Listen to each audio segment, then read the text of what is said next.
Recent గా మన రెండు తెలుగు రాష్ట్రాల్లో బాగా వైరల్ అయిన డైలాగ్ ఏదన్నా ఉంది అంటే అది డెఫినెట్ గా AP deputy CM Pawan Kalyan వేసిన డైలాగ్ సీజ్ ద షిప్ అని చెప్పాలి.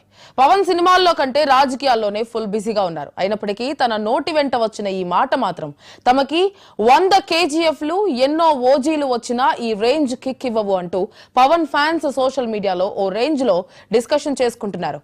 సీజ్ ద షిప్ అనే డైలాగ్ బాగా వైరల్ అయింది. పవన్ ఫ్యాన్స్ కూడా ఈ మాటను బాగా ట్రెండ్ చేశారు. ఇదిలా ఉంటే తాజాగా సీజ్ ద షిప్ అనే టైటిల్ ని రిజిస్ట్రేషన్ చేసుకుంది టాలీవుడ్ కి చెందిన నిర్మాణ సంస్థ.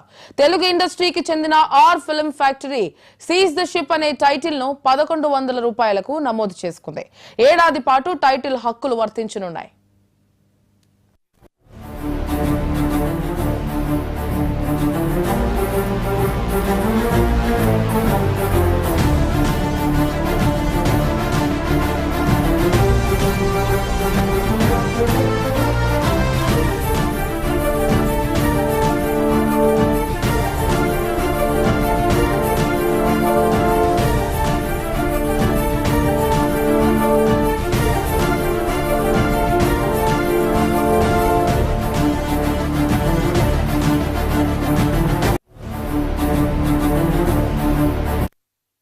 Who is your CEO? Ask Praveen Aditya to come to Mangalgiri. అంటే బంచ్ ఆఫ్ బిజినెస్ మెన్ పట్టుకొచ్చి మా ప్రెషర్ పెడితే లొంగిపోతాం. మీ బాస్కి తెలుసా ఎంత డేంజరస్ గేమ్ ఆడుతున్నాడు అతను? ఇది పీడిఎస్ తాగుద్దా? ఇది ఉగ్రవాదులకి టెర్రరిస్టులకి హెవెన్. ఇది నేషనల్ సెక్యూరిటీకి ఇది మీరు ఒక స్పోజింగ్ యాజ్ ఎ థ్రెట్. నేను ఆఫీస్లో కూడా వస్తానంటే లేదు సార్ 10,000 మంది జీవితాలు పోతాయి సార్. ఏంటి 10,000 మంది జీవితాలు పోయాయి? కోర్టు ఉన్నదేంటి మీరు కూర్చోబెట్టి smuggling చేయడానిక? Seize the ship. If any pressure comes from central government, we'll see.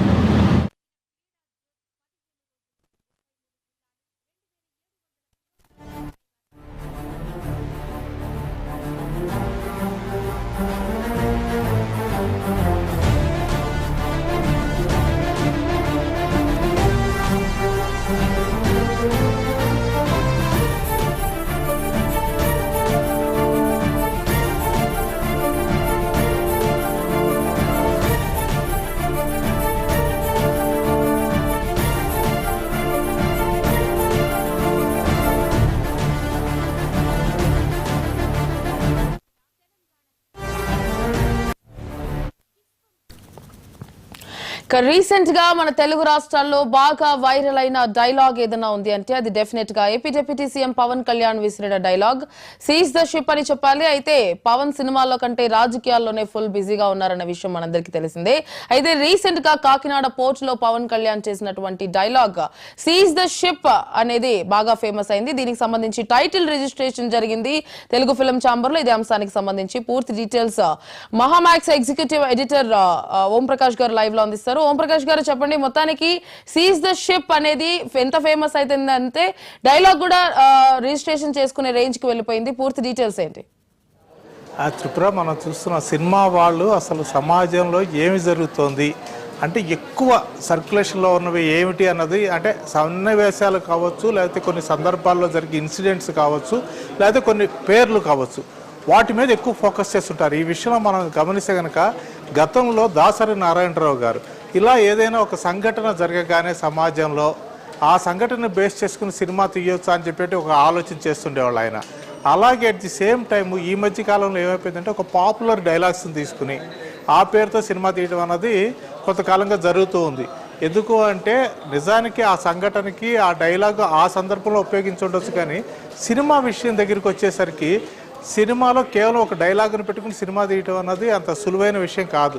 కానీ సినిమా వాళ్ళు ఏదైనా చేయగలరు అని చెప్పి మనకు గతంలో నిరూపించారు. ఒక వారం రోజులుగా విపరీతంగా నానినటువంటి ఏదైతే డైలాగ్ ఉందో సీజ్ ద షిప్ అనేది మనం చూసాం. అది ట్రెండింగ్ కూడా అయిపోయింది సోషల్ మీడియాలో. దాంతో ఏంటంటే సహజంగానే కొందరు ఇప్పుడు వర్మ లాంటి వాళ్ళు, వర్మ శిష్యులు ఇలాంటి వాళ్ళకి ఏంటంటే ఈ పదాన్ని వెంటనే రిజిస్టర్ చేయించుకుంటే రేపొద్దున వీళ్ళ సినిమా తీస్తారా తీరా అన్న తర్వాత సంగతి, కానీ రిజిస్టర్ చేసుకుంటే ఎవరో ఒకళ్ళు సినిమా తీయటం కోసం లేకపోతే ఆ పదం మీద మోజుతోనో లేకపోతే ఫర్దర్గా ఇంకేమైనా జరిగితే కనుక ఇది ఈ రోజున కేవలం ఒక పదము లేకపోతే పవన్ కళ్యాణ్ నోటప్పటి వచ్చింది. రేపొద్దున ఏదైతే అక్కడ జరిగిన ఇన్సిడెంటు మరింత వైల్డ్ ఫైర్గా మారి జాతీయ స్థాయిలో కనుక ఒక సంచలనానికి కనుక నాంది అయితే కనుక ఖచ్చితంగా ఈ డైలాగు లేకపోతే ఈ పేరుతో వచ్చే సినిమాకి ఉండేటువంటి ఒక క్రేజ్ అనేది మామూలుగా ఉండదు. కాబట్టి కొందరు ఏంటంటే ముందు చూపుతో సరే రిజిస్ట్రేషన్కి ఏమవుతుంది, ఒక 1000 రూపాయలు కట్టాలి ఆ పేరు కోసం, అలాగే 100 రూపాయలు, మొత్తం 1100 రూపాయలు మాత్రమే రిజిస్ట్రేషన్కి ఫీజు అవుతుంది. అయితే ఈ రోజున ఏంటంటే ఛాంబర్లో వాళ్ళు చెప్పింది కేవలము మేము రిజిస్ట్రేషన్ చేయించుకోవడానికి డబ్బులు మాత్రమే తీసుకున్నాము, ఆ టైటిల్ ఉందా లేదా అంటే ఆల్రెడీ దానికి దగ్గరగా ఉన్న టైటిల్ కానీ లేకపోతే ఆ టైటిల్ కానీ గతంలో ఎవరైనా చేశారా లేదా అన్నది చెక్ చేసి దానిని బట్టి వాళ్ళకి ఆ టైటిల్ ఇవ్వడం జరుగుతుందని చెప్పారు. మనకు తెలిసిన సమాచారం ఏంటంటే రాజేష్ అనేటువంటి ప్రొడక్షన్లో ఉండేటువంటి ఒక ఆయన ఈ టైటిల్ని రిజిస్టర్ చేశారు. ఆయన పవన్ కళ్యాణ్కి అభిమాని కూడా అని తెలిసింది. అయితే ఈ సినిమాని నిజంగా సెట్స్ మీద తీసుకెళ్తారా లేదా కేవలం టైటిల్ రిజిస్టర్ చేశారా, ఎందుకంటే ఇలాంటి టైటిల్కి ఉండే క్రేజ్ దృష్టి ఏంటంటే ఇతను కొంచెం ఆలస్యం చేశాడు అనుకోండి ఇంకో 3-4 వచ్చేస్తారు ఆ టైటిల్ రిజిస్ట్రేషన్ కోసం. కాబట్టి రేపొద్దున సిన్సియర్గా సినిమా తీయాలనుకునే వాళ్ళు ఎవరైనా వస్తే ఈ రాజేషే తన సినిమా తీయలేని పరిస్థితుల్లో వేరే వాళ్ళకి ఇవ్వచ్చు కూడా, తనకు నచ్చిన వ్యక్తులకో తనకు తెలిసిన సంస్థలో నిజంగా దీన్ని సినిమా తీస్తారనుకుంటే ఆ టైటిల్ని వాళ్ళకి ట్రాన్స్ఫర్ చేసే ఆస్కారం కూడా ఉంటుంది. కాబట్టి ప్రస్తుతానికైతే పవన్ కళ్యాణ్ నోటమ్మట వచ్చినటువంటి ఆ డైలాగ్ సీజ్ ద షిప్ అనే డైలాగ్ ఏదైతే ఉందో ఆ పేరుతో తెలుగు చలనచిత్ర మండలిలో రిజిస్ట్రేషన్ అయితే జరిగింది త్రిపుర. రైట్ ఓం ప్రకాష్ గారు, థ్యాంక్ యూ.